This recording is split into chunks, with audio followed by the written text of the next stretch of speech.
Assalamualaikum warahmatullahi wabarakatuh.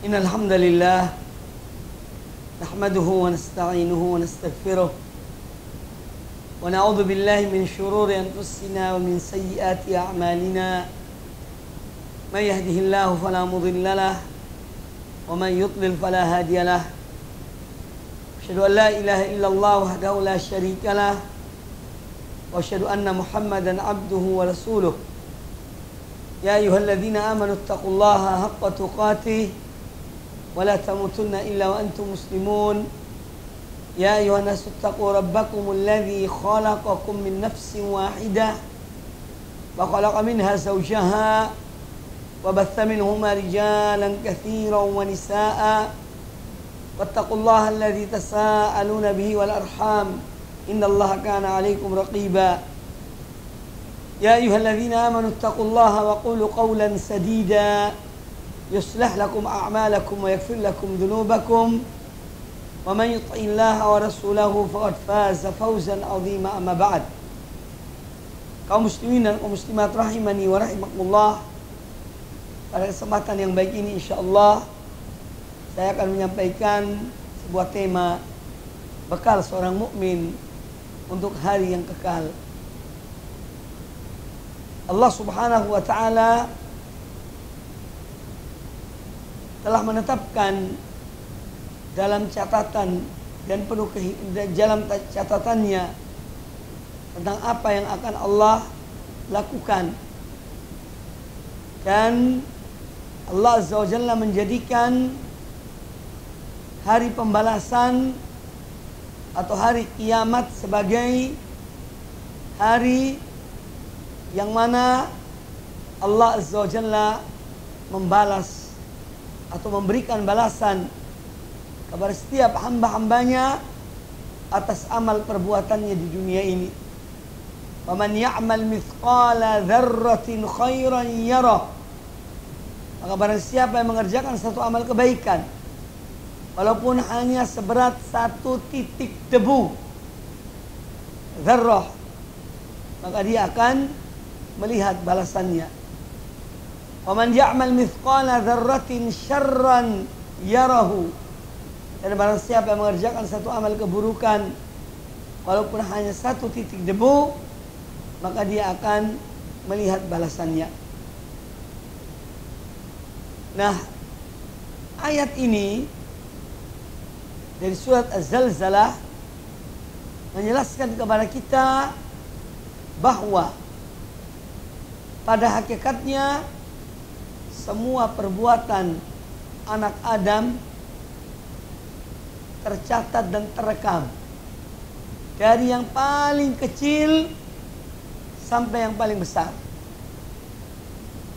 dan menunjukkan bahwa perbuatan anak Adam ada yang baik dan ada yang buruk. Ma'asyiral muslimin rahimakumullah, tentang hari kiamat sudah kita bahas dalam kajian yang cukup panjang 3 hari yang lalu, yakni 3 kali pertemuan, 4 kali pertemuan bahkan. Dan Al-Quranul Karim telah menyebutkan tentang adanya hari kiamat dalam jumlah ayat yang sangat banyak. Dan semua orang-orang beriman, mereka beriman bahwa akan terjadi hari kiamat tanpa ada keraguan sedikit pun. Amana rasulu bima unzila ilaihi min rabbihi wal mu'minun kullun amana billahi wa malaikatihi wa kutubihi wa rusulihi la nufarriqu baina ahadin min rusulihi wa qalu sami'na wa ata'na ghufranaka rabbana wa ilaikal masir. Rasulullah beriman dengan apa yang Allah turunkan kepadanya dari Tuhannya. Demikian pula orang-orang yang beriman, mereka semua beriman kepada Allah, para malaikatnya, kitab-kitabnya, para rasulnya, yang mana itu semua mengandung iman kepada yaumul akhir. Ma'asyiral muslimin rahimakumullah, Allah Azza wa Jalla berfirman ya tentang iman kepada hari akhir ini. Allah bersumpah dalam Al-Quranul Karim, surat At-Taghabun ayat yang ke-7. Za'amal ladzina kafaru an lan yub'atsu. Orang-orang kafir mereka berkata atau mereka beranggapan an lan yub'atsu, bahwasanya mereka tidak akan dibangkitkan. Qul bala wa rabbi, katakanlah Muhammad ya, bahwa demi Tuhanku, latub'atsunna, sungguh kalian benar-benar akan dibangkitkan. Tsumma latunabba'unna bima 'amiltum, kemudian kalian akan diberitahukan tentang apa yang telah kalian kerjakan, yaitu di dunia ini. Wa dzalika 'alallahi yasir, dan yang demikian itu adalah mudah bagi Allah. Allah akan memberitahukan semua amal-amal kalian, bagaimana dikatakan oleh Al-Imam Ibnu Katsir rahimahullah taala, la tukhbarunna bi jami'i a'malikum, sungguh kalian benar-benar akan diberitahukan, diinformasikan oleh Allah taala semua amal-amal perbuatan kalian, jaliliha wa haqiriha, baik yang besar maupun yang kecil, saghiriha wa kabiriha, wa dzalika 'alallahi yasir, dan yang demikian itu mudah bagi Allah. Ai ba'tsukum wa mujazat, mudah bagi Allah untuk membangkitkan kamu sekalian dan memberikan balasan kepada apa yang kalian kerjakan. Kemudian dalam surat An-Nisa ayat ke-87, qala Allahu azza wa jalla, Allahu la ilaha illa huwa, Allah ialah yang tiada sembahan yang hak kecuali Dia. La yajma'annakum ila yaumil qiyamah, sungguh Dia benar-benar akan mengumpulkan kalian di hari kiamat. La raiba fih, yang tidak ada keraguan padanya. Itu sejumlah ayat Al-Quranul Karim yang menjelaskan tentang adanya hari kiamat dan sudah kita bahas secara panjang lebar. Kemudian dari sunnah Nabi SAW, kata Nabi SAW dalam hadis Jibril ketika ditanya, akhbirni anil iman, wahai Muhammad, beritahukanlah aku tentang apakah iman itu. Qal, kata Nabi SAW, iman itu adalah an tu'mina billahi wa malaikatihi wa kutubihi wa rusulihi wa yawmil akhir wa tu'mina bil qadari khairihi wa syarrihi. Iman itu adalah engkau beriman kepada Allah, para malaikatnya, kitab-kitabnya, para rasulnya, dan beriman pada hari akhir, dan beriman kepada takdir Allah yang baik maupun yang buruk.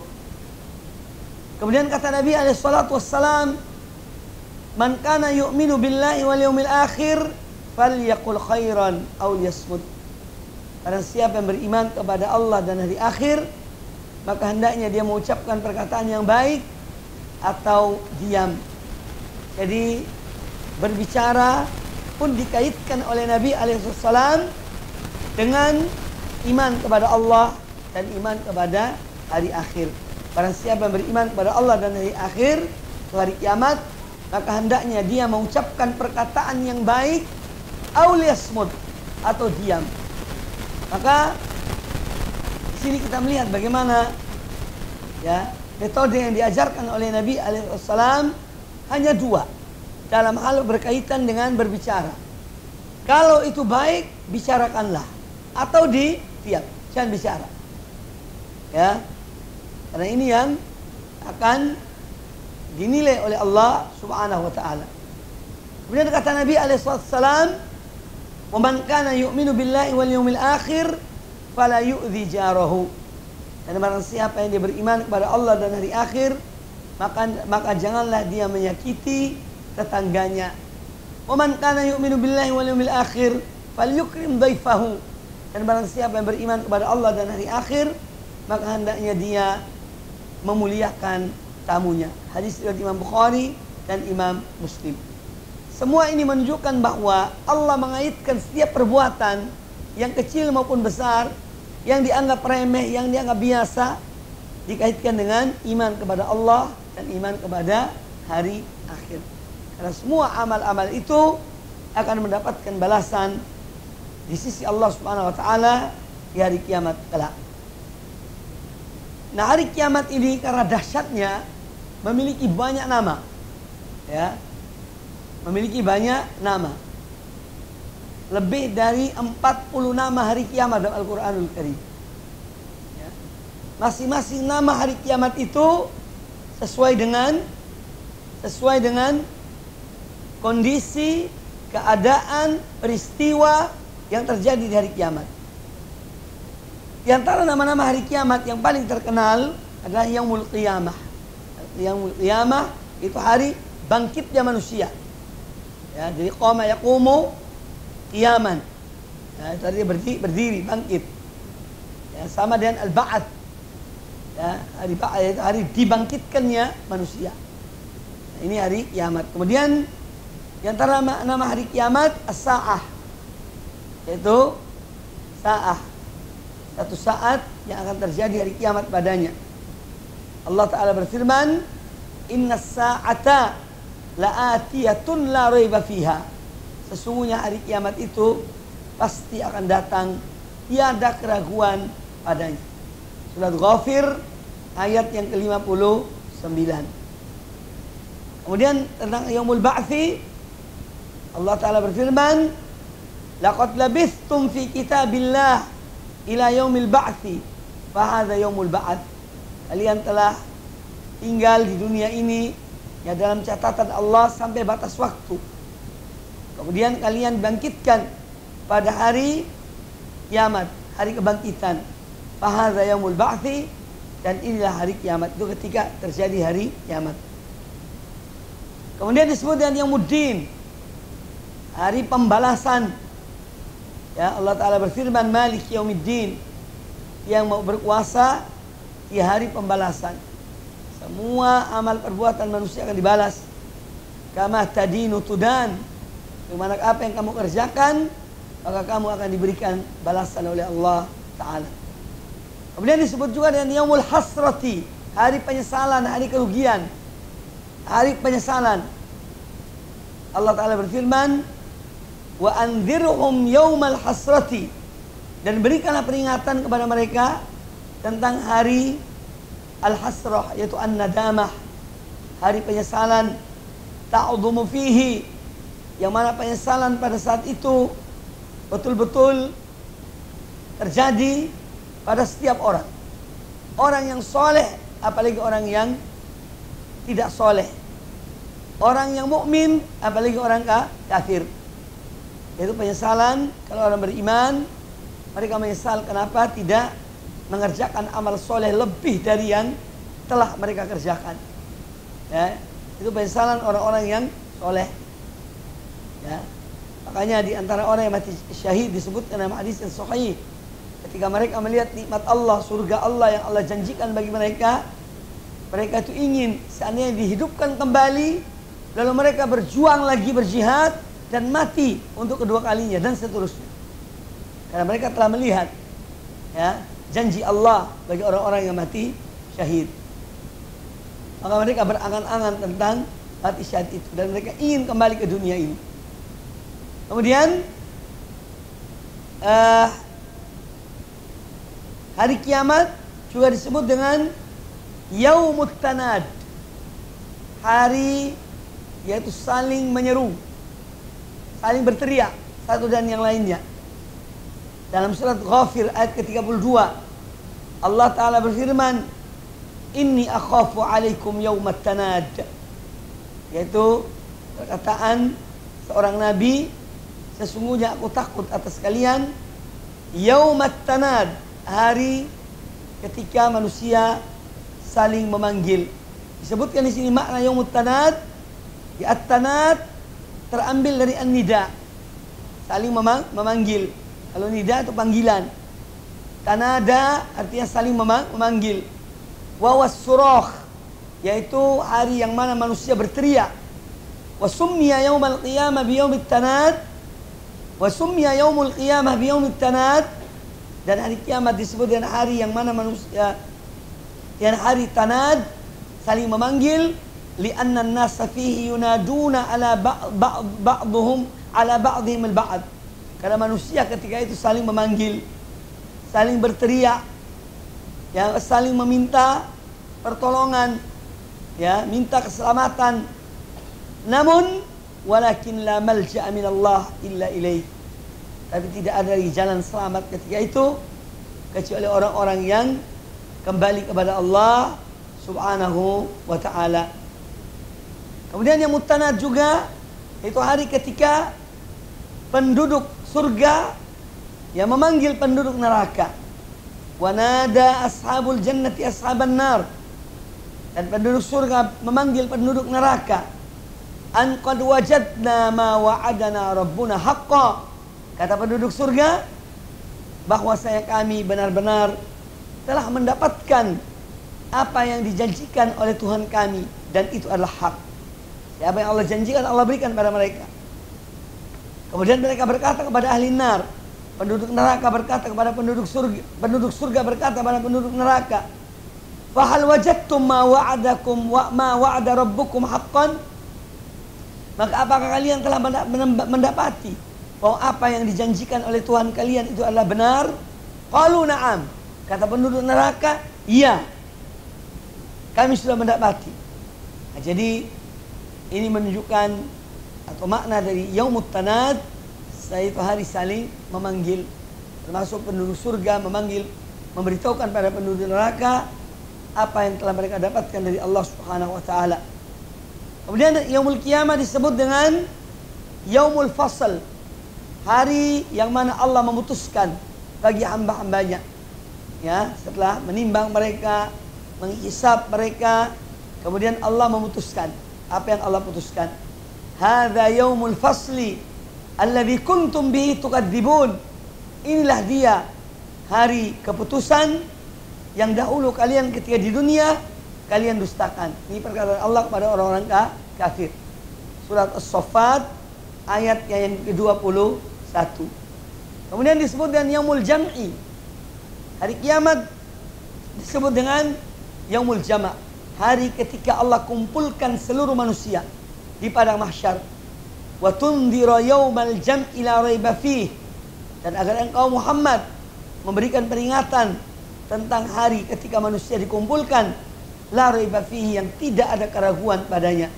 Surah Asy-Syura ayat yang ke-7.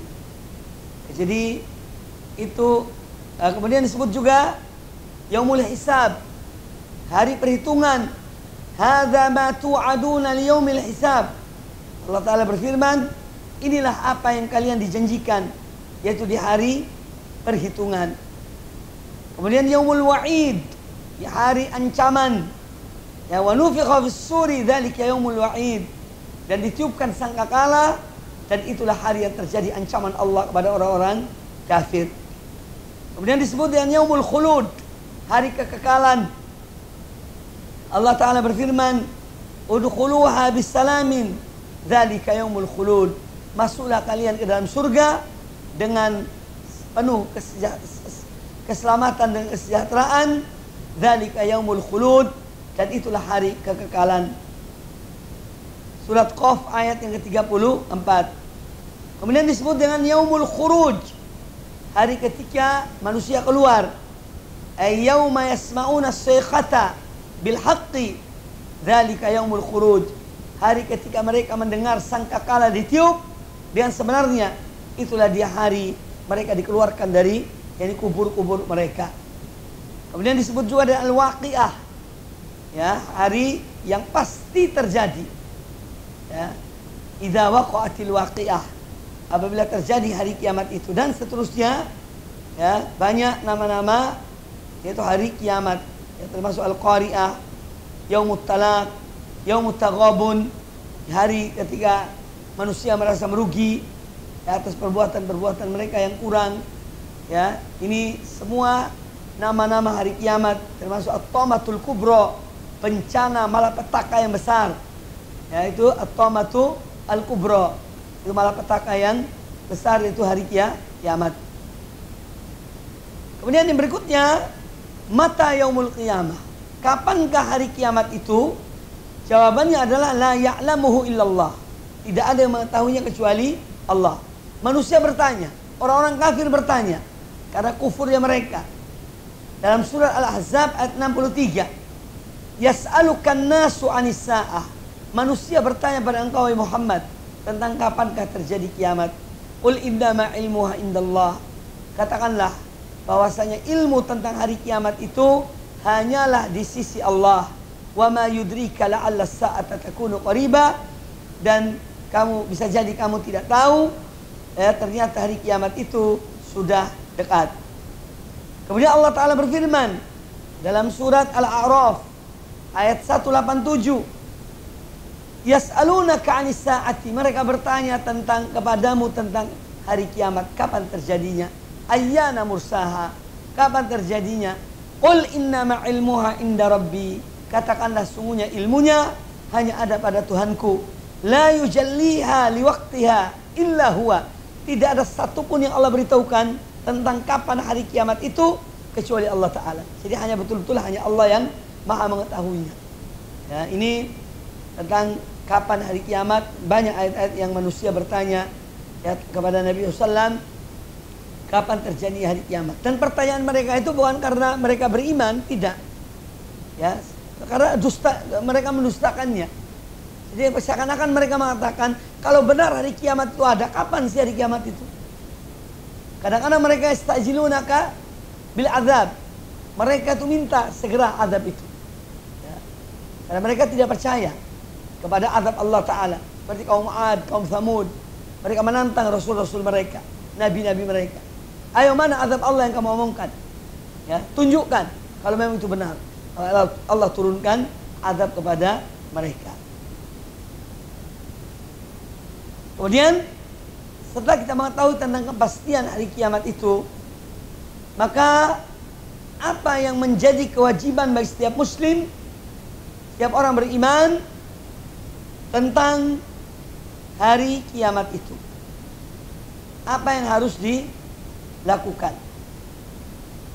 Yang pertama, Allah Subhanahu wa taala berfirman dalam surat Al-Hasyr ayat ke-18 ayat ke-19, yaitu memerintahkan untuk muhasabatun nafs.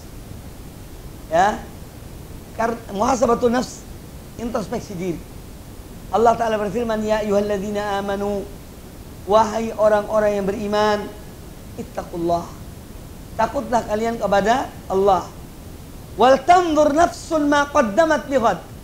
Dan hendaknya setiap jiwa memperhatikan, mencermati apa yang dia siapkan untuk hari esok. Ya. Wattaqullah, dan takutlah kalian kepada Allah. Innallaha khabirun bima ta'malun. Sesungguhnya Allah Maha mengetahui apa yang kalian kerjakan. Jadi ayat ini memerintahkan kepada seorang hamba untuk bertakwa pada Allah, dan bagian dari bertakwa pada Allah adalah muhasabatun nafs. Ini tugas pertama orang beriman. Selalu introspeksi dirinya atas amal perbuatannya. Hasibu qabla an tuhasabu, kata Umar bin Khattab radhiyallahu an. Hasibu qabla an tuhasabu. Ini hitung-hitunglah diri kalian sebelum kalian akan dihisab di sisi Allah Subhanahu wa taala.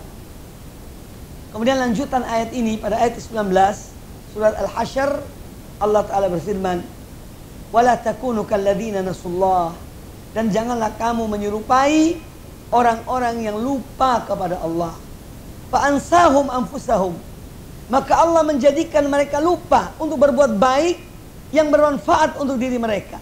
Ulaika humul fasiqun, mereka itulah orang-orang yang fasik. Ya, jadi Allah melarang, setelah memerintah untuk orang beriman itu muhasabah, menghitung-hitung diri mereka. Kemudian Allah mengingatkan mereka agar jangan sampai seperti orang-orang yang lupa, yang lalai, hidupnya hanya untuk dunia. Padahal dia tahu hari kiamat akan datang, tapi dia tidak menggubris hari kiamat itu. Sibuk dengan dunia, ya, lupa kepada Allah. lupa kepada hari kiamat, maka Allah menjadikan mereka lalai tentang hari kiamat itu, untuk berbuat hal-hal yang bermanfaat bagi diri mereka. Ya, karena mereka lupa kepada Allah, kalladzina nasullah, sebagaimana orang-orang yang mereka lupa pada Allah, fa'ansahum anfusahum, maka Allah menjadikan mereka lupa terhadap diri-diri mereka untuk berbuat baik, yang mana berbuat baik itu bermanfaat bagi diri mereka. Ulaika humul fasiqun, mereka itulah orang-orang yang fasik. Dan juga ayat ini dimaksud kepada orang-orang kafir yang mereka tidak beriman pada hari kiamat. Mereka jadi lalai dengan adanya hari kiamat sampai mereka itu mati dan mereka tidak mendapatkan hidayah dari Allah Subhanahu wa taala. Kemudian Allah taala berfirman tentang dahsyatnya hari kiamat sebagai peringatan bagi manusia. Ya ayuhan nas, wahai sekalian manusia, ittaqu rabbakum, takutlah kalian kepada Tuhan kalian. Inna zalzalatas saati syai'un azim, sesungguhnya goncangan hari kiamat itu sesuatu yang dahsyat, sesuatu yang besar. Surat Al-Hajj ayat yang pertama. Kemudian setelah Allah menyuruh hamba-hambanya yang beriman untuk muhasabatun nafs, agar mempersiapkan diri mereka, lalu Allah menyebutkan limithli hadza falyamalil amilun. Ini untuk hari itulah, untuk hari kiamat itulah hendaknya orang yang beramal dia mengerjakan amalnya. Ini mempersiapkan dirinya. Ya, kemudian Allah menyebutkan tentang orang-orang yang mereka diperintahkan oleh Allah untuk berlomba-lomba. Innal abrara lafi na'im, sesungguhnya orang-orang yang berbuat baik mereka berada di surga-surga Allah yang penuh kenikmatan. Alal araiki yanzurun, mereka bertelekan di atas dipan-dipan surga sambil melihat ya keindahannya surga. Ta'rifu fi wujuhim nadratan na'im, kalian mengetahui dari wajah-wajah mereka cahaya-cahaya mereka karena mereka di dunia selalu beramal soleh. Ketika di hari kiamat keluar cahaya dari wajah mereka, ya. Yusqauna min rahiqin makhtum, mereka diberikan minuman dari minuman-minuman yang ada laknya, ada dikunci penutupnya. Ini menunjukkan keaslian minuman-minuman surga itu. Ya. Khitamuhu misk wa fi dzalika falyatanafasul mutanafisun. Nah, Allah perintahkan di sini ya, ketika menyebutkan nikmat-nikmat surga itu, kemudian Allah menyuruh wa fi dzalika, untuk yang demikian itulah falyatanafasul mutanafisun, hendaknya orang-orang yang berlomba, mereka berlomba-lomba. Al-Hasan Al-Basri rahimahullah ta'ala pernah mengatakan satu ungkapan yang indah. Man nafasaka fid dunya faqallidha fi unuqih. Kata beliau, barang siapa yang berlomba denganmu dalam masalah dunia, maka kalungkan dunia itu di lehernya. Ya. Wa man nafasaka fil akhirati fanafis. Namun kalau ada orang berlomba denganmu dalam masalah akhirat, maka berlombalah dengannya.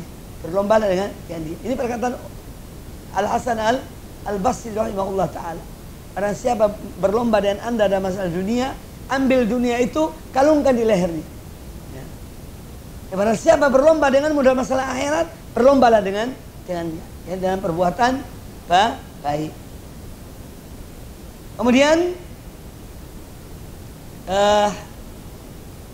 itu sejumlah ayat tentang hari kiamat, ya, dan perintah untuk mempersiapkan diri bagi hari kiamat itu. Dari Anas bin Malik radhiyallahu anhu qala rajulun, pernah ada seorang datang menemui Nabi sallallahu dan mengatakan, ya Rasulullah, mata sa'ah, wahai Rasulullah, kapan terjadi hari kiamat? Qal wa ma a'adatta laha. Rasulullah balik bertanya, dan apakah yang telah kamu siapkan untuk hari kiamat itu? Ya. Lalu orang itu mengatakan, ya, kata Anas bin Malik, falam yadhkur kabiran. Orang ini tidak menyebutkan amalnya yang besar. Qal, tapi dia mengatakan, walakinni uhibbullah wa rasulah. Ini aku ini tidak punya banyak persiapan. dari amal-amal, tapi aku cinta kepada Allah dan Rasulnya. Qal, kata Nabi alaihi salatu wassalam, fa anta ma'aman ahbabta. Engkau akan dikumpulkan bersama orang yang engkau cintai. Ya, jadi ini fadilah cinta kepada Allah dan Rasulnya. Cinta kepada para sahabat, cinta kepada orang-orang yang soleh, yang taat pada Allah Ta'ala. Allah akan kumpulkan seorang hamba dan mereka, walaupun amal dia tidak sama dengan amal orang itu, sebagaimana disebutkan dalam riwayat yang lain. Ja'a rajulun ila Rasulillah sallallahu alaihi wasallam. Seseorang datang kepada Rasulullah sallam, faqala ya Rasulullah mata sa'ah. Kemudian orang itu mengatakan, wahai Rasulullah, kapankah terjadi hari kiamat? Qal wa ma a'datta lis-sa'ah. Kata Nabi alaihi wasallam, dan apakah yang kau telah siapkan untuk hari kiamat itu? Artinya kamu tidak usah tanya kapan hari kiamat. Itu urusan Allah. Ya, yang menjadi kewajibanmu adalah kamu persiapkan dirimu untuk hari kiamat itu. Kata orang itu ketika Nabi sallallahu alaihi wasallam bertanya padanya, wa ma a'datta lis-sa'ah. Apa yang kamu siapkan untuk hari kiamat itu? Qal, kata orang itu, hubballahi wa rasulihi. Aku siapkan cinta pada Allah dan pada Rasulnya. Qal, kata Nabi sallallahu, fa innaka ma'aman ahbabta. Sesungguhnya engkau akan berkumpul dengan orang yang engkau cintai. Qala Anas, kata Anas bin Malik dalam hadis ini, ma farihna ba'dal Islam farhan ashadda min qaulin Nabi sallallahu, fa innaka ma'aman ahbabta. Kata Anas bin Malik, tidak ada yang lebih kami sukai, lebih menggembirakan kami setelah Islam seperti hadis Nabi SAW ini, yaitu innaka ma'aman ahbabta. Sesungguhnya engkau akan bersama dengan orang yang engkau cintai. Qala Anas, kata Anas bin Malik, fa ana uhibbullaha wa rasulah. Aku cinta kepada Allah dan Rasulnya. Wa Abu Bakrin wa Umar, dan aku cinta kepada Abu Bakar dan Umar. Fa arju an akuna ma'ahum, maka aku berharap aku akan berkumpul bersama mereka, ya, di akhirat kelak. Wa in lam a'mal bi a'malihim, meskipun amalku tidak sama dengan amalnya Rasulullah, tidak sama dengan amalnya Abu Bakar Siddiq, tidak sama dengan amalnya Umar bin Khattab, tapi karena aku cinta pada mereka, semoga aku bersama mereka di akhirat kelak. Hadis riwayat Imam Muslim di dalam Sahih Muslim. Nah, ini contoh atau salah satu keutamaan tentang mencintai, ya, orang-orang yang soleh, orang-orang yang taat, cinta pada Allah dan Rasulnya dan para sahabat. Nah, dan cinta di sini tentu adalah dengan mengikuti mereka. Cinta bukan sekedar dakwah, ya, mendakwakan cinta, tapi palsu cintanya. Cinta yang disebut di sini cinta betul-betul mencintai Allah dan Rasulnya dan mengikuti Rasulullah Sallallahu alaihi wa alihi wasallam. Dari Abdullah bin Umar radhiyallahu anhu maqal, ya, kata Abdullah bin Umar, kuntu ma'a Rasulillah sallallahu alaihi wasallam. Pernah suatu ketika aku sedang duduk bersama Rasulullah SAW. Faja'ahu rajulun minal ansar, tiba-tiba datang seorang sahabat dari kaum Ansar, dari penduduk Madinah asli. Fasallama 'ala Nabi sallallahu alaihi wasallam. Ketika dia datang, dia mengucapkan salam kepada Nabi sallallahu alaihi wasallam. Tsumma qala ya Rasulullah, ayyul mu'minin afdal? Kemudian sahabat Ansar itu bertanya, wahai Rasulullah, orang mukmin manakah yang paling utama, yang paling afdal? Qal ahsanuhum khuluqan. Orang mukmin yang paling afdal, yang paling utama adalah yang paling baik akhlaknya, yang paling mulia akhlaknya. Ya. Qal, kemudian orang itu bertanya lagi, fa ayyul mu'minina akyasu? Orang mukmin manakah wahai Rasulullah yang paling cerdas? Tadi yang paling afdal yang ditanya. Pertanyaan kedua yang paling cerdas. Qal aktsaruhum lil mauti dzikran. Orang mukmin yang paling cerdas adalah yang paling banyak mengingat akan kematian. Wa ahsanuhum lima ba'dahu istidadan, dan orang yang paling baik persiapannya untuk sesudah kematian. Ulaikal akyas, itulah orang-orang yang cerdas. Jadi ini ukuran kecerdasan dalam Islam, ya, orang banyak mengingat mati. Ya banyak menyemangati artinya mendorong dia untuk berbuat. Bukan hanya duduk, termenung, ingat gimana kalau aku mati, tidak. Artinya banyak menyemangati persiapan-persiapan untuk hari sesudah kematian. Itu orang paling cerdas. Ya. Pahala terus mengalir. Itu yang diinginkan oleh orang yang persiapan untuk hari kematian. Ya, supaya dia mati dalam keadaan husnul khotimah. Amal-amalnya ada amal jariah yang mengalir walaupun dia telah meninggal, ya, tapi tetap berjalan pahalanya, ya, dan dia telah bertobat pada Allah Ta'ala. Baik. Dari Abu Hurairah radhiyallahu anhu, Rasulullah SAW bersabda, ya, aktsiru min dzikri hadhimil ladzat. Perbanyaklah kalian mengingat, ya, sesuatu yang akan melenyapkan semua kelezatan, yaitu al-maut. Ya, al-maut ini menghilangkan semua kelezatan. Nah, setelah kita mengetahui dari dalil-dalil tadi, ya, sekarang apa yang harus disiapkan oleh seorang mukmin untuk hari kiamat itu? Yang pertama, afdalu ma yu'idduhul mu'min limautihi at-tauhid. Yang pertama yang harus seorang persiapkan sebelum kematiannya adalah tauhid, agar dia tetap istiqamah di atas iman kepada Allah dan bertauhid, menyembah hanya kepada Allah Ta'ala.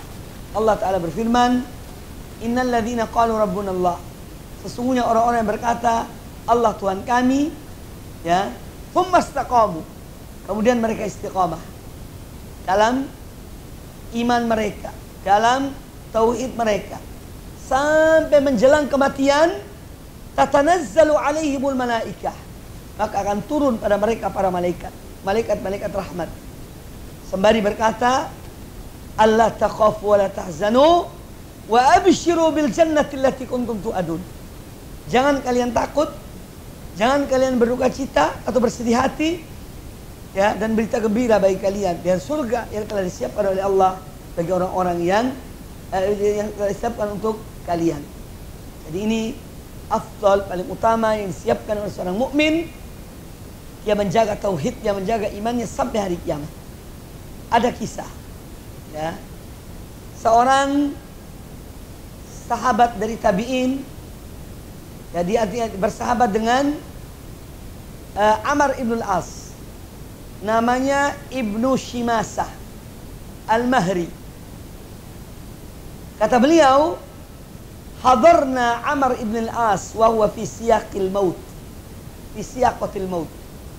Kami pernah hadir ketika Amr bin As dalam keadaan sakaratul maut, sakit yang dia akan mati.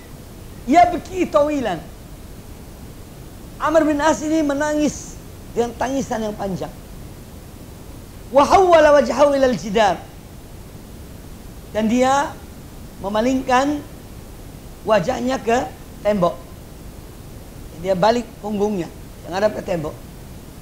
Fa ja'ala ibnuhu yaqul, putra beliau Abdullah bin Amr bin As berkata pada ayahnya yang dalam keadaan sakaratul maut, ya abatah, wahai ayahku, ama basyaraka Rasulullah SAW bikadha, bukankah Rasulullah SAW telah memberitahukan berita gembira untukmu ini dan itu? Ama basyaraka Rasulullah SAW bikadha, bukankah Rasulullah SAW telah memberikan berita gembira kepadamu begini dan begitu? Qal, kata Ibnu Shimasah yang meriwayatkan kejadian ini, fa'aqbala biwajhi, maka Amr bin As kemudian membalikkan wajahnya, ya, yakni kepada orang-orang yang ada di situ. Lalu kata beliau, faqal, inna afdala ma nu'iddu syahadatu an la ilaha illallah wa anna Muhammadar Rasulullah. Ya.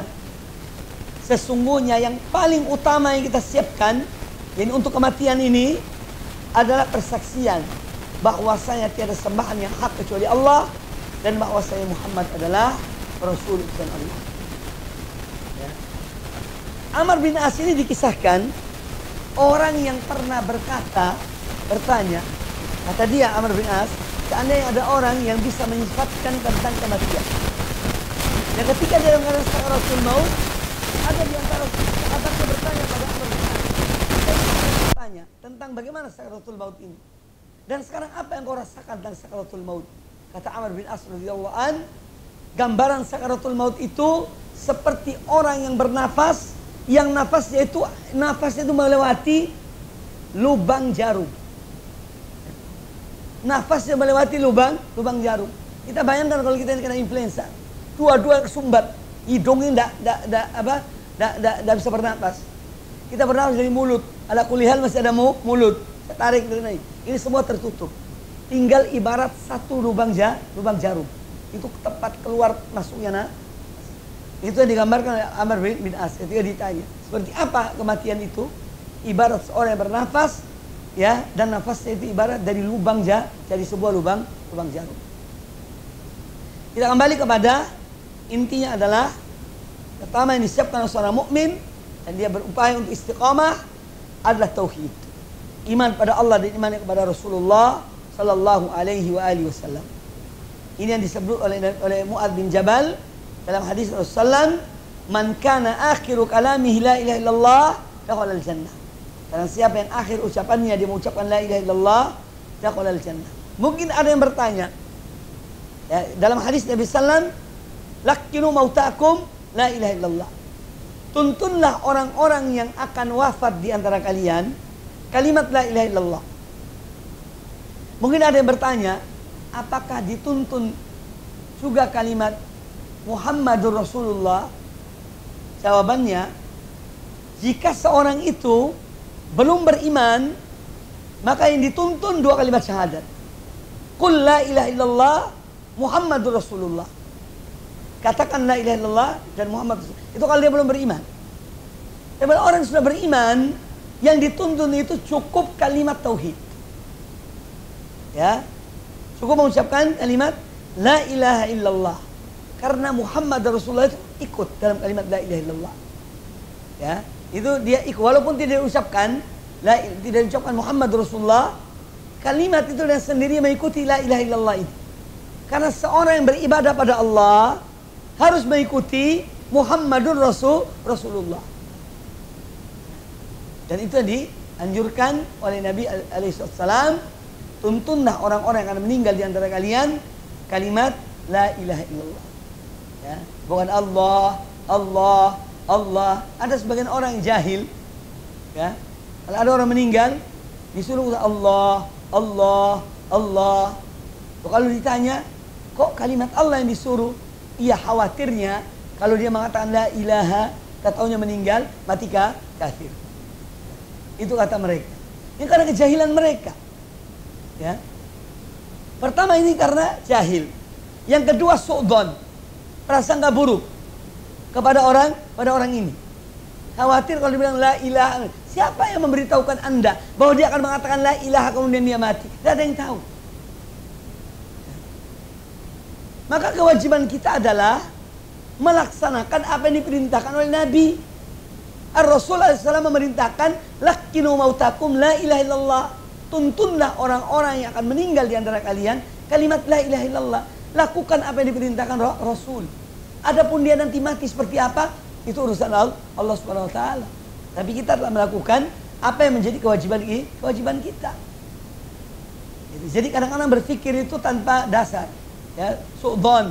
Ini bakal bilang la ilaha kemudian mati nanti.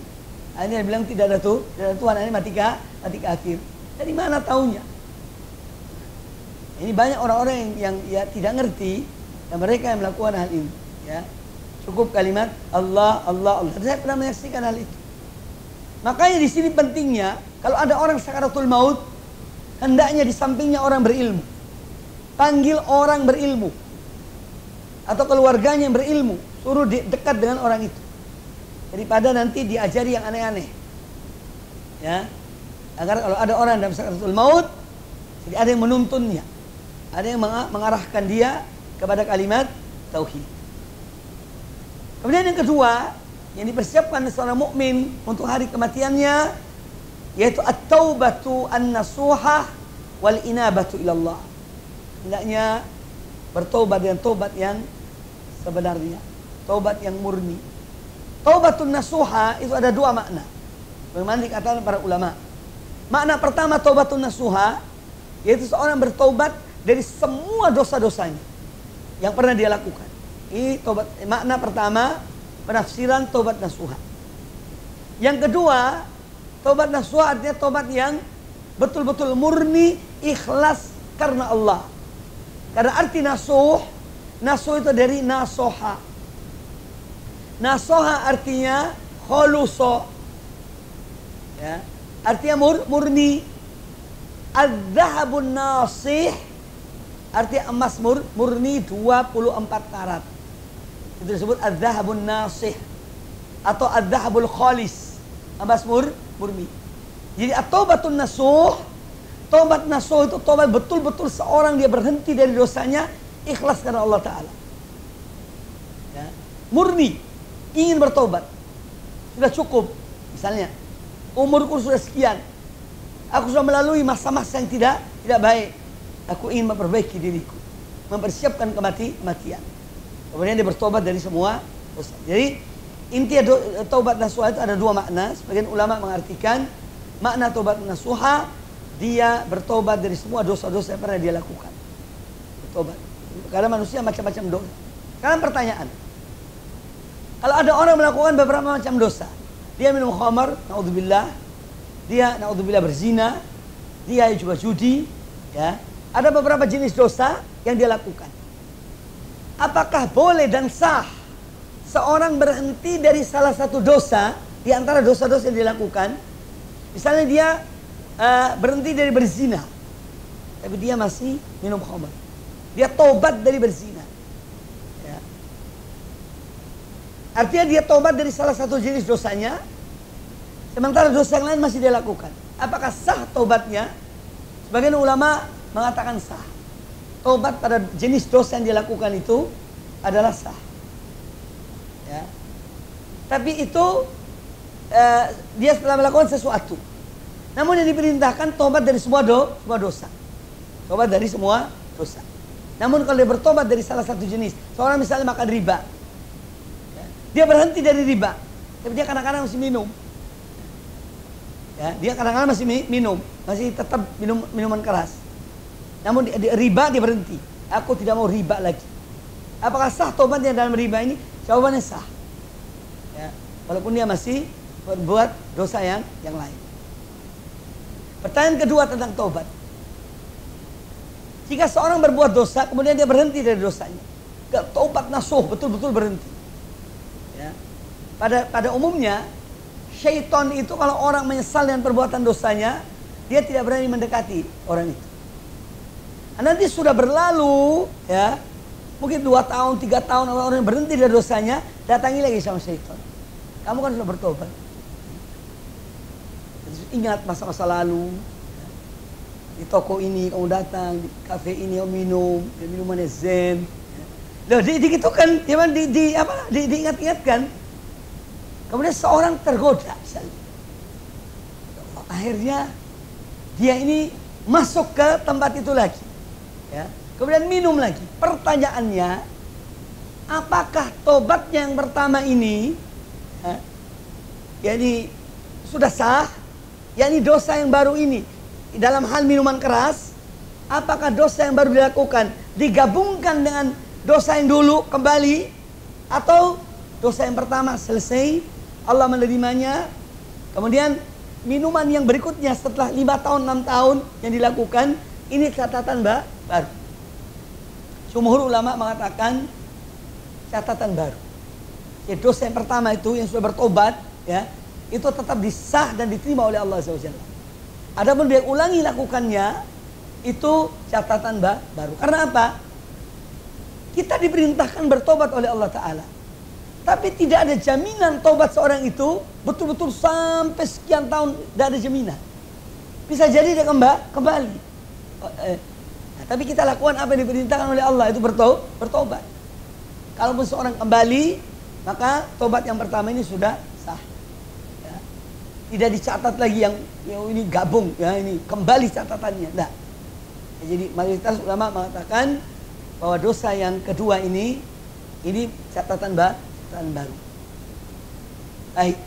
Ini tentang kewajiban yang kedua, yaitu persiapannya adalah taubat pada Allah Subhanahu wa ta'ala. Taubat itu ada 3 macam. Artinya, kalau dia orang kafir, dia taubat dari kekufuran kepada iman. Ya. Yang kedua, pelaku dosa besar. Dia berhenti dari dosa besar, taubat dari dosa besar. Dan ada juga taubat dari shaghair, dari dosa-dosa kecil. Karena dosa kecil yang sering dilakukan terus-terusan akan menjadi besar. An-Nabi alaihissalam memberikan perumpamaan dosa kecil yang ulang-ulang dilakukan ibarat orang yang mengumpulkan kayu. Ya, tiap hari kumpul kayu bakar sampai penuh. Ya, yang mana nanti ini akan membakar dirinya sendiri. Ibaratnya begitu. Jadi tobat ada 3 macam. Tobat dari kekufuran kepada iman, tobat dari dosa besar, menghentikan semua dosa besar, dan tobat dari dosa-dosa kecil. Semua ini diperintahkan oleh Allah Subhanahu wa ta'ala.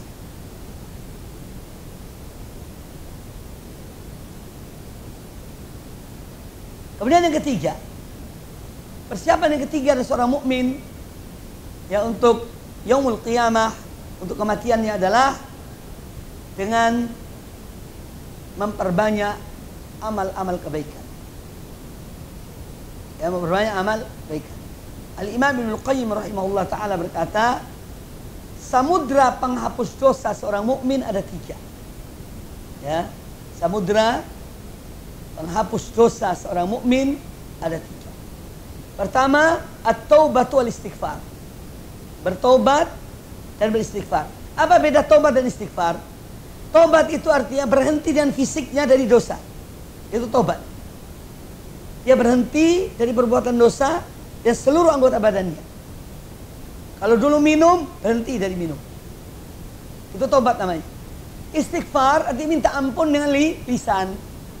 Jadi istighfar itu lebih cenderung pada lisan. Istighfar yang banyak.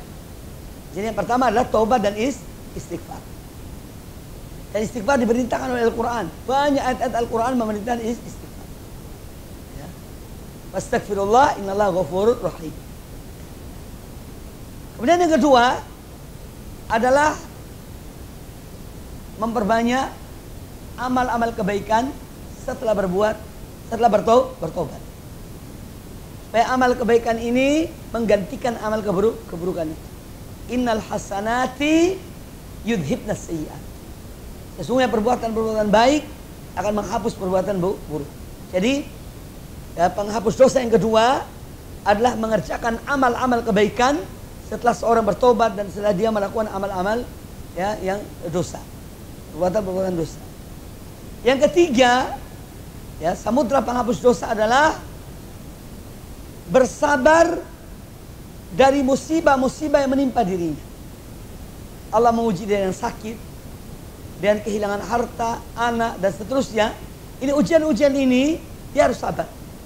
Jadi musibah-musibah yang Allah timpakan pada dirinya, dia menerima dengan penuh kesabaran. Ini termasuk penghapus dosa. Karena musibah menimpa seorang, bahkan duri yang tertusuk pada kaki seseorang, itu penghapus dosa. Ya, apalagi musibah yang lebih besar. Wala nabluwannakum bisyai'in minal khaufi wal ju' wa naqsin minal amwali wal anfusi wath thamarat wa basyiris sabirin. Sungguh kami akan menguji kalian. Ya, Allah menguji manusia dengan berbagai macam ujian.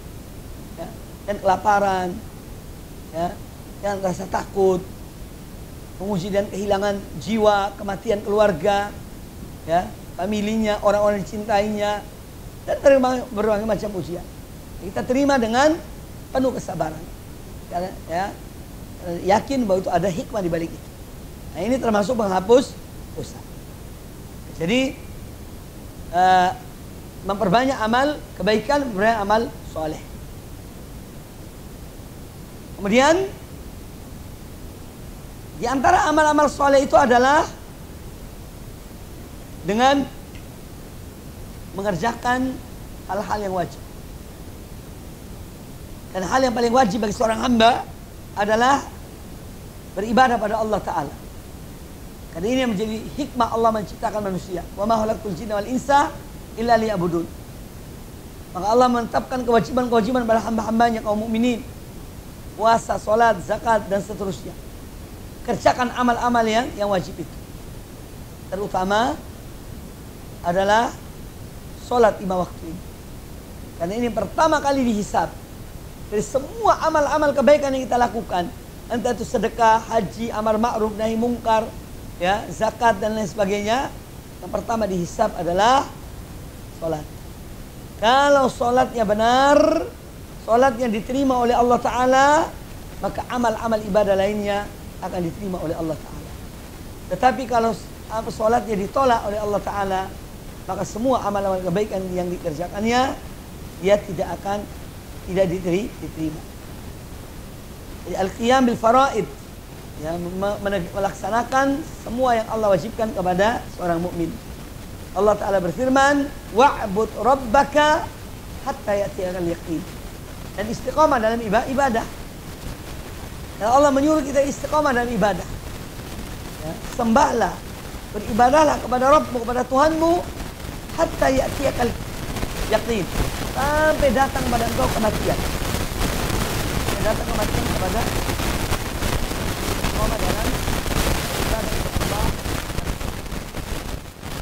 Orang yang selalu beribadah pada Allah Ta'ala, insya Allah tiba-tiba dalam keadaan beribadah pada Allah Ta'ala. Orang yang mati dalam keadaan salat, ada yang meninggal dalam keadaan amal-amal kebaikan yang sering kita lakukan, ya, insya Allah akan mati dalam keadaan itu. Kata Imam Ibnu Katsir, ya,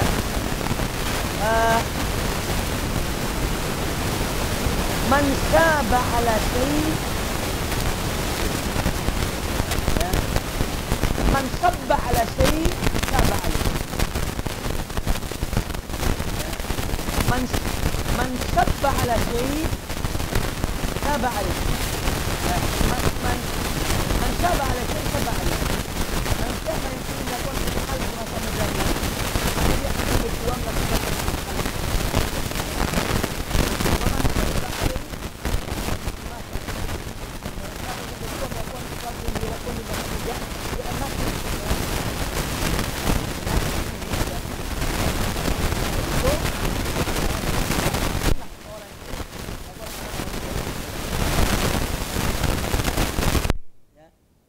Zikir, entah apalah, amal-amal kebaikan, ya, maka ini insya Allah seorang mati dalam keadaan melakukan amal kebaikan tersebut.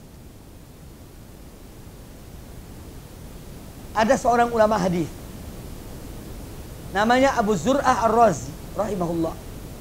Beliau ini salah satu di antara rantai hadis, riwayat hadis. Ketika beliau akan meninggal dalam keadaan sakaratul maut, itu ada murid-muridnya di situ. Beliau didatangi oleh seorang ulama hadis juga, namanya Az-Zuhri. Ya, karena guru mereka dalam keadaan sakaratul maut, si murid-murid bertanya pada Az-Zuhri, apa engkau tahu tentang hadis? Barang siapa yang akhir ucapannya la ilaha illallah, dia masuk surga. Ternyata, maka sebelum dijawab oleh Az-Zuhri, Al-Imam Abu Zur'ah Ar-Razi yang dalam keadaan sakaratul maut mendengar pertanyaan itu. Kemudian dia ucapkan, haddatsana fulan, haddatsana fulan, haddatsana fulan, sebutkan rantai hadis itu sampai pada Rasulullah SAW, man kana akhiru kalamihi la ilaha illallah dakhala al-jannah. Serta menyampaikan hadis itu, wafat dalam keadaan menyampaikan hadis itu. Al-Imam Abu Zur'ah Ar-Razi rahimahullah. Jadi dia mendengar murid-muridnya bertanya kepada ulama hadis yang lain. Padahal dia dalam keadaan sakaratul maut dan dia tahu hadis itu. Langsung dijawab dalam keadaan sakaratul maut. Dia menyebut sanad-sanadnya sampai pada hadis Nabi sallallahu alaihi wasallam, "Man kana akhiru kalami la ilaha illallah dakhala al-jannah." Kemudian beliau meninggal. Jadi seorang yang terbiasa dengan satu amal, ya, insya Allah dia mati dalam amal itu. Syekh Muhammad bin Shalih Al-Utsaimin rahimahullah memberi nasihat. Saya mendapatkan cuplikan omongannya. Kata beliau, jadi seringlah kalian mengucapkan la ilaha illallah sebanyak mungkin, ya, dalam keadaan apa, di kerja, di jalan, perbanyak mengucapkan la ilaha illallah. Orang yang terbiasa mengucapkan la ilaha illallah, insya Allah dia mati dalam keadaan la ilaha illallah. Insya Allah dia mati dalam keadaan menyebut la ilaha illallah. Ini kalimat tauhid. Jadi intinya memperbanyak amal soleh, dan amal soleh itu banyak. Di antaranya adalah yaitu zikir pada Allah Ta'ala. Dan a'zamu al-amal solehah adalah solat lima waktu. Ini amal soleh yang paling utama, ya, yang paling wajib adalah setelah 2 kalimat syahadat, yaitu solat 5 waktu. Dari Abu Hurairah radhiyallahu anhu, beliau berkata, qala Rasulullah sallallahu alaihi wasallam, awwalu ma yuhasabu bihi al-'abdu yawmal qiyamati as-shalah. Yang pertama kali dihisab oleh Allah bagi seorang hamba di hari kiamat adalah salat. Fa in salahat salaha lahu sa'iru amalihi. Apabila salatnya diterima, salatnya baik, maka semua amal ibadahnya akan diterima oleh Allah Ta'ala. Wa in fasadat fasada sa'iru amalihi. Dan apabila amal salatnya rusak, tertolak, tidak diterima oleh Allah Ta'ala, maka semua amal kebaikannya juga akan rusak, ditolak dan tidak diterima oleh Allah Ta'ala. Hadis ini dikeluarkan Imam At-Tabrani, dan hadis ini dikatakan hasan, baik sanadnya, oleh Syekh Al-Albani rahimahullah ta'ala. Kemudian dalam riwayat yang lain, kata Nabi SAW, inna awwala ma yuhasabu bil abdu yawmal qiyamati min amalihi salatuhu.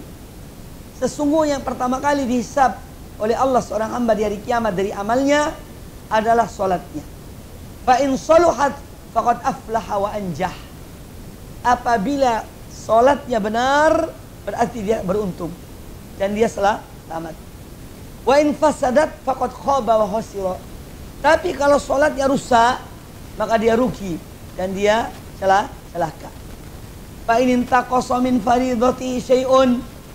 Nah, kalau dia dalam salatnya itu ada salat-salat wajibnya yang kurang, ya, ketika dinilai oleh Allah Ta'ala, ternyata ada salat wajib yang kurang, ya. Qala Rabbu Azza wa Jalla, maka Allah Azza wa Jalla bertanya pada para malaikat, unduru hal li abdi min tatawu'in. Coba kalian lihat, kalian cermati, kalian cari, lihat apakah ada amal-amal salat sunnah dari hambaku ini yang kurang salat wajibnya, fa yukammala biha man taqassa min al-fardhi. Maka amal yang salat wajib yang kurang dari seorang hamba itu akan ditutupi dengan amal salat sunnah. Ya. Nah, ini dianjurkan apa? Untuk memperbanyak salat sunnah. Ya, apalagi para wanita. Wanita itu, ya, saya tidak mengatakan hanya wanita, kata laki-laki pun demikian. Cuma wanita itu jelas salatnya kurang.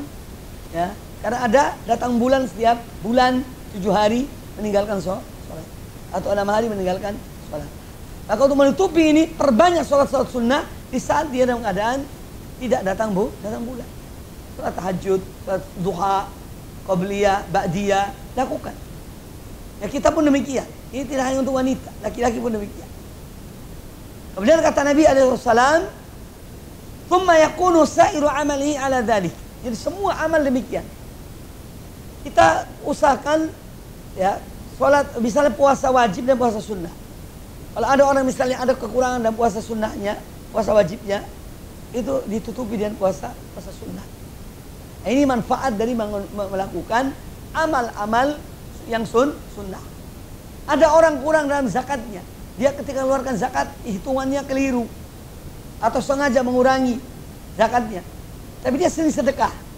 Maka amal sedekahnya ini insya Allah menutupi zakat wajibnya yang kurang itu. Nah, maka disebut di sini, thumma yakunu sa'iru amali ala dhalik. Semua amal demikian. Ya.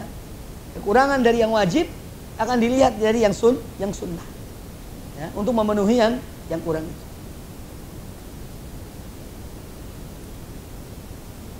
Kemudian di antara amal yang juga tidak dianjurkan bagi persiapan seorang hamba di hari kiamat kelak adalah menunaikan zakah.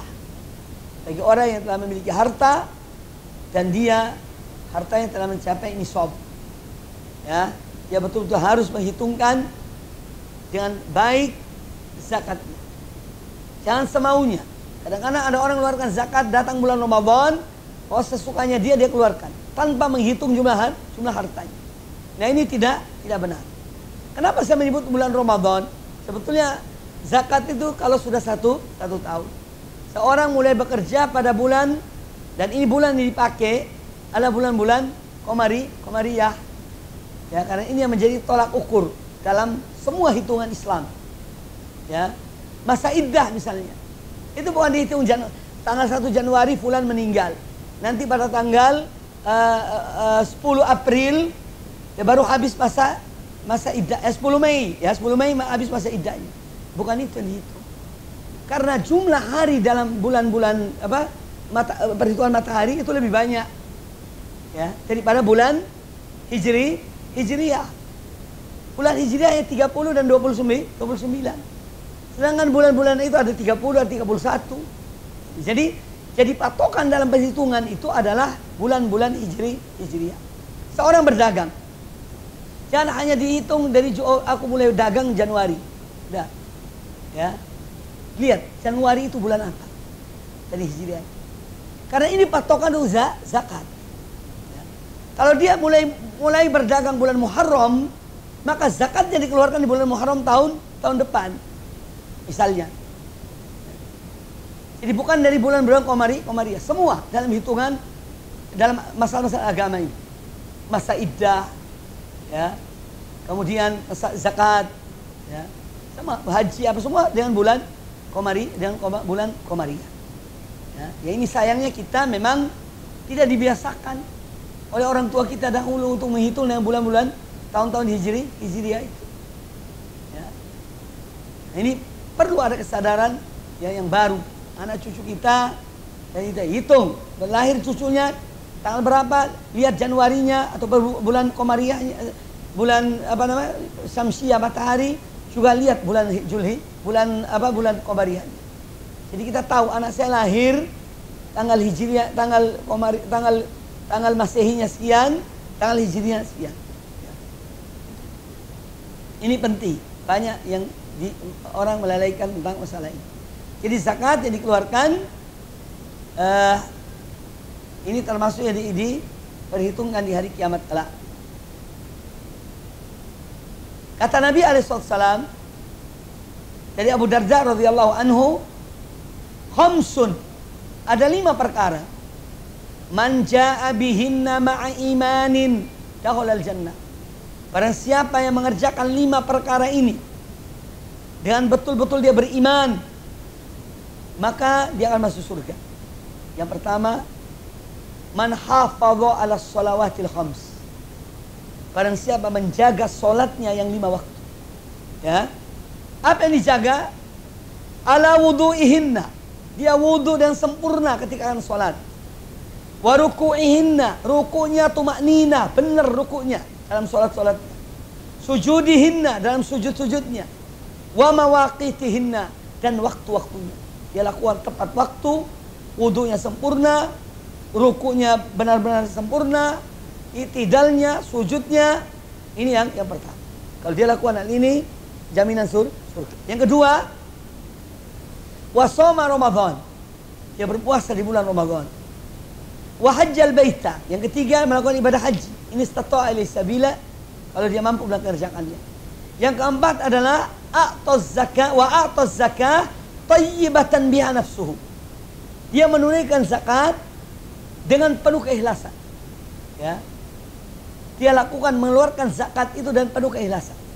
Tidak ada ganjalan dalam dirinya. Ya. Kemudian yang kelima, wa addal amanata, dan dia menunaikan amanah. 5 perkara ini kalau seorang mengerjakannya dan penuh keimanan pada Allah Ta'ala, dakhalal jannah. Maka dia masuk surga. Hadis sahih riwayat Imam Abu Dawud. Kemudian dari Abu Ayyub Al-Ansari radhiyallahu an, anna rajulan qala lin Nabi sallallahu alaihi wasallam. Pernah ada seorang bertanya kepada Nabi sallallahu alaihi wasallam, "Akhbirni bi'amalin yudkhiluni al-jannata." Beritahukanlah pada aku ya Rasulullah satu amal yang menyebabkan aku masuk surga. Faqala Nabi SAW, maka Nabi SAW bersabda, ta'budullaha wa la tusyriku bihi syai'an. Kamu beribadah kepada Allah dan tidak menyekutukan Allah dengan suatu apapun. Ini tauhid.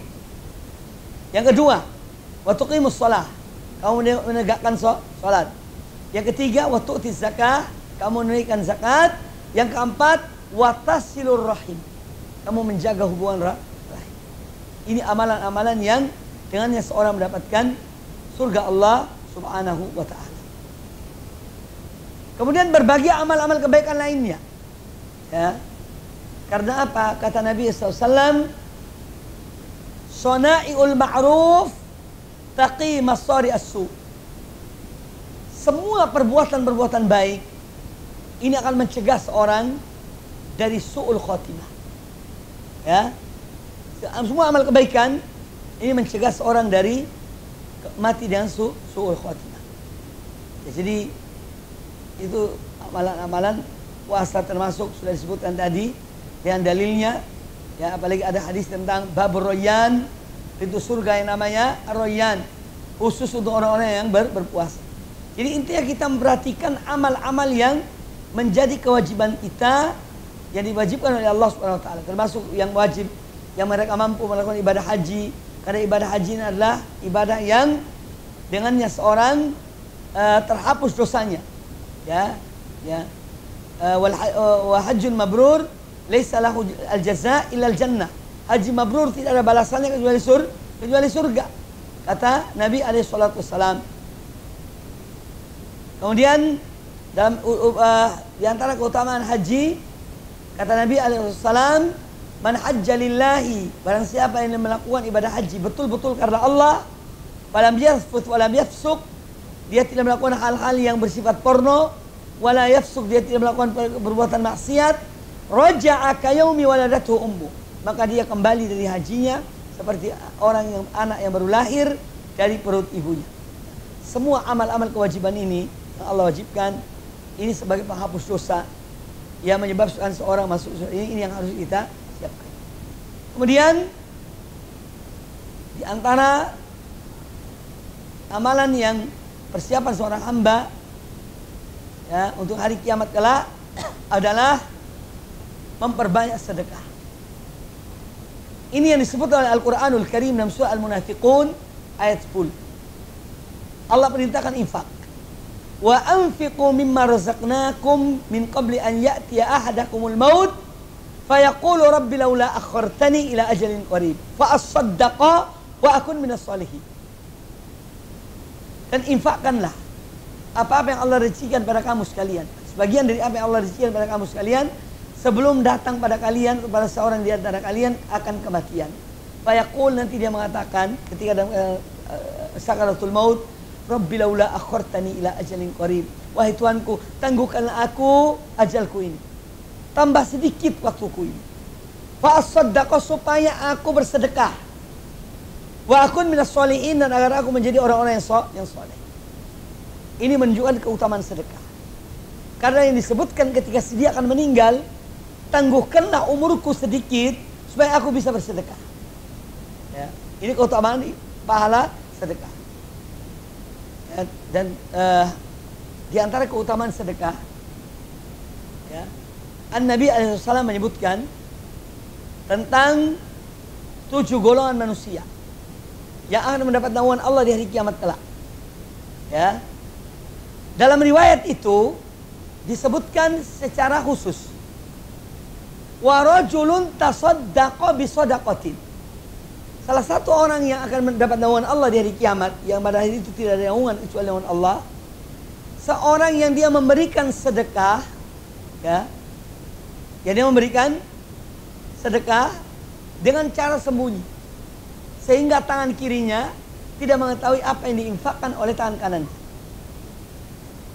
Ini menunjukkan keutamaan sedekah yang bersifat tersembunyi. Ya. Kemudian ada hadis yang lain yang menyebut sedekah secara umum, baik tersembunyi ataupun tidak tersembunyi. Yaitu hadis Nabi alaihissalam dari Uqbah bin Amir radhiyallahu an. Kata Nabi alaihissalam, kullu mri'in fi dhilli sadaqatihi hatta yufsala bainan nas. Setiap orang akan bernaung di bawah naungan sedekahnya sampai dia diputuskan oleh Allah di hari kiamat kelak. Ini umum ini.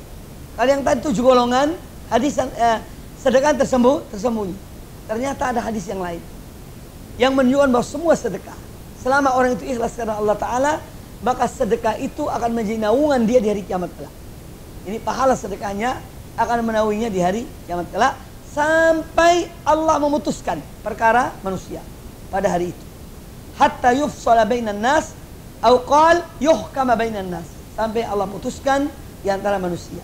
Oleh Yazid, salah seorang periwayat hadis ini, ya, wa kana Abul Khair la yukhti'uhu yawman illa tasaddaqa fihi bi syai'in walau ka'ka'atan aw basalatan aw kadza. Periwayat hadis ini, setelah meriwayatkan hadis ini, mendapatkan hadis ini, ya, dia namanya Abul Khair, tidak pernah ada satu hari melainkan dia bersedekah walaupun hanya sebuah kue atau bawang, ya, basol, ya, satu biji bawang atau yang lain. Intinya setelah dia mendapatkan hadis ini, tiada hari tanpa sedekah. Tiada hari tanpa sedekah. Nah, ini menunjukkan keutamaan sedekah. Hari di mana tiada naungan dari kiamat. Orang yang banyak bersedekah akan dinaungi oleh sedekahnya sampai, ya, Allah memutuskan. Itu diantara contoh-contoh amal yang dengannya atau yang seorang mempersiapkan diri di hari kiamat kelak. Kemudian yang lain, memperbanyak berzikir pada Allah Ta'ala. Al-ikthar min zikrillah. Kata Nabi SAW, ya, ini contoh tentang pentingnya zikir. Kalimatani khafifatan, 2 kalimat, ya, ringan di atas lisan. Sakilatani fil mizan, berat dalam timbangan. Habibatani ila rahman, dan sangat dicintai oleh Allah yang Maha Pengasih.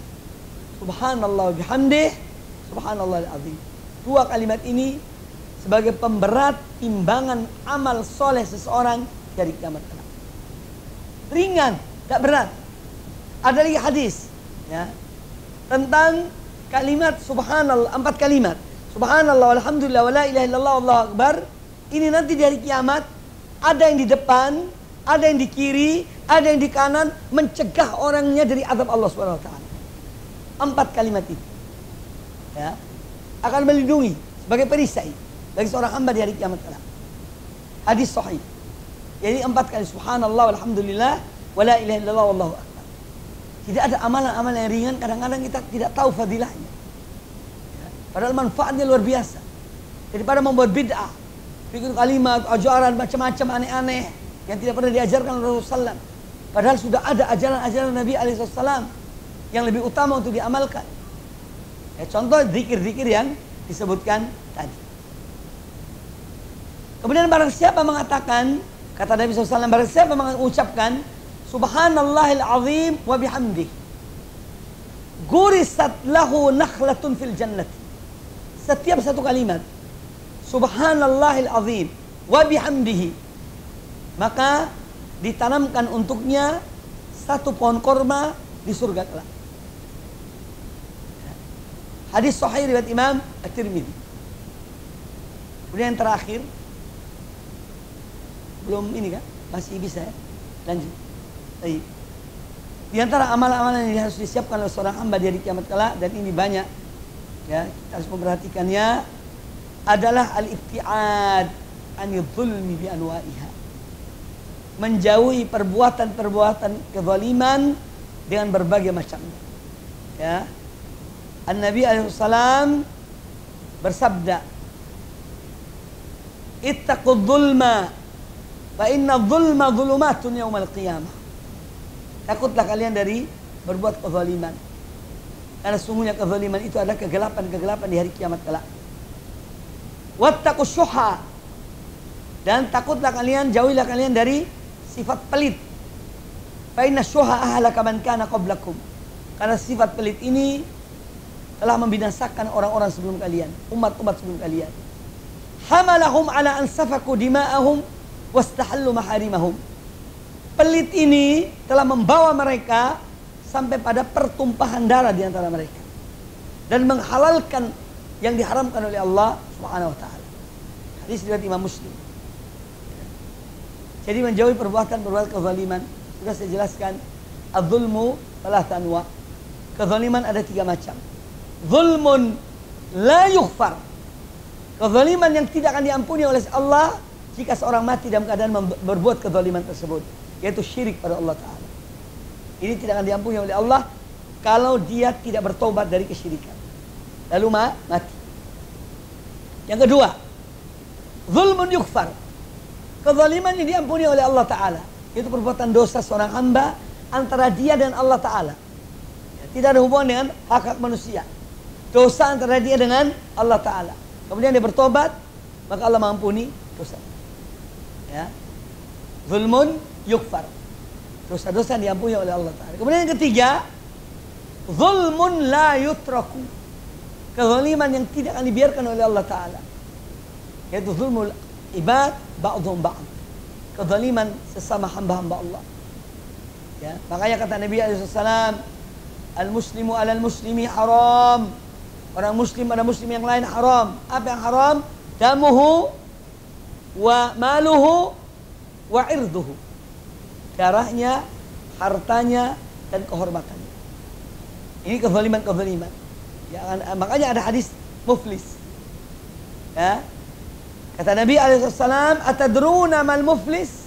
Dalam satu riwayat, atadruna mal muflisu min ummati? Tahukah kalian orang-orang yang bangkrut dari umatku? Qalu al-muflis fina man la dirham lahu wala mata. Orang yang bangkrut yaitu orang yang tidak punya duit, dirham, dan tidak punya harta benda. Itu orang yang bangkrut. Faqal, kata Nabi alaihissalam, innal muflisa min ummati. Sesungguhnya orang yang bangkrut dari umatku di hari kiamat, ya'ti yaumal qiyamah. Dia datang di hari kiamat kelak bis salatin wa siyamin wa zakat. Bawa pahala solat, pahala puasa, pahala zakat. Wa ya'ti wa qad syatama hadza. Namun dia ketika di hari kiamat, dulu ketika di dunia, syatama hadza, mengata-ngatai si fulan. Wa qadzafa hadza, menuduh fulan yang lain berzina. Wa akala mala hadza, makan hartanya si fulan yang lain. Wa safaqa dama hadza, menumpahkan darah fulan. Wa daraba hadza, memukul si fulan yang lain. Wa yu'ta hadza min hasanatihi, maka kebaikan-kebaikan dia semua menjadi bayaran untuk setiap orang yang dia zalimi tadi. Bayaran. Ya. Wa yu'ta hadza min hasanati wa hadza min hasanati. Semua dibayar. Kalau habis kebaikannya, pahalanya, fa in faniyat hasanatuhu qabla an yuqdama alaihi. Kalau habis kebaikannya sebelum lunas, ya, bayarannya kepada orang-orang yang dizalimi dengan amal kebaikannya itu, uhidza min khotoyahum, maka dosa-dosa orang-orang yang dizalimi diambil, waturihat alaihi, dipikulkan pada orang ini, tsumma turiha finnar, kemudian dia dimasukkan dalam api neraka. Makanya benar kata-kata al-Imam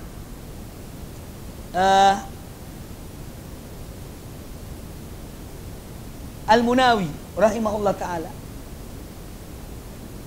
sebab utama ahlu tauhid itu masuk neraka bukan karena apa-apa, karena kezaliman di antara mereka. Padahal dia ahlu tauhid. Mengapa dia diadab oleh Allah Ta'ala? Karena hak-hak manusia yang diambil. Jadi ini juga satu peringatan dan persiapan bagi seorang mukmin agar dia menyelesaikan semua perkara-perkara berhubungan dengan manusia. Ya, sehingga terbebaskan, ya, baik itu harta, kehormatan, atau yang lainnya, agar dia terbebas dan tidak dituntut di akhirat kelak. Kata Nabi SAW dalam hadis riwayat Imam Muslim, la tu'addunnal huquqa ila ahliha yaumal qiyamah. Sungguh kalian benar-benar akan menunaikan hak-hak kepada yang berhak di hari kiamat kelak. Ini hak-hak yang belum dipenuhi di dunia. Nanti di akhirat akan dipenuhi. Kalian akan membayar dia. Hatta yuqada lisyatil jalha minasyatil qarna. Sampai-sampai kambing yang tidak bertanduk itu akan mengkisos kambing yang bertanduk yang pernah menanduk. Makanya di hari kiamat binatang dibangkitkan oleh Allah Ta'ala. Mana dalilnya? Itu firman Allah Ta'ala dalam surah At-Takwir, wa idzal wuhusyu husyirat. Dan apabila binatang-binatang itu dikumpulkan. Binatang dikumpulkan bukan untuk dihisab, karena mereka tidak ada beban. Ya, tidak ada beban syariat pada mereka. Tapi untuk kisos, menunjukkan keadilan Allah SWT. Setelah mereka kisos di antara mereka binatang-binatang itu, lalu mereka dijadikan turab oleh Allah Ta'ala. Dijadikan debu. Ketika orang kafir melihat binatang-binatang itu sudah jadi debu, wa qala al-kafiru ya laitani kuntu turaba. Seandainya aku jadi debu seperti binatang-binatang itu.